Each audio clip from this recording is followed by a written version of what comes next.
Now, another, if you kung gusto ninyo na medyo mapabilis talaga, the only thing, sorry, the only thing para sa akin para ma-justify ang pagpapalit ng buong unit is kung ang inyong computer is at least 4 years old or older. So kapag ang computer ninyo ay 4 na taon na at medyo nagluloko na o mas matanda pa sa 4 na taon at medyo hindi na kayo satisfied dun sa performance niya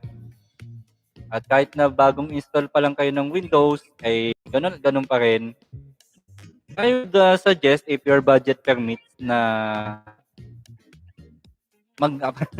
bili na kayo ng bagong unit. Ano, hindi naman actually buong unit kasi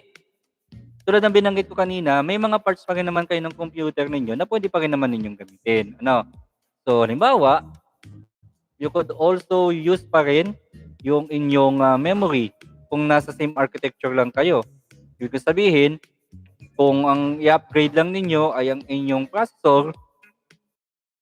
yung motherboard na pwede nyong gamitin, medyo mas mataas lang na processor na supported ng inyong motherboard. So, nandun pa rin yung inyong RAM, nandun pa rin yung inyong storage, hindi kayo nagbago doon, hindi kayo nadagdagan ng budget o ng gastos,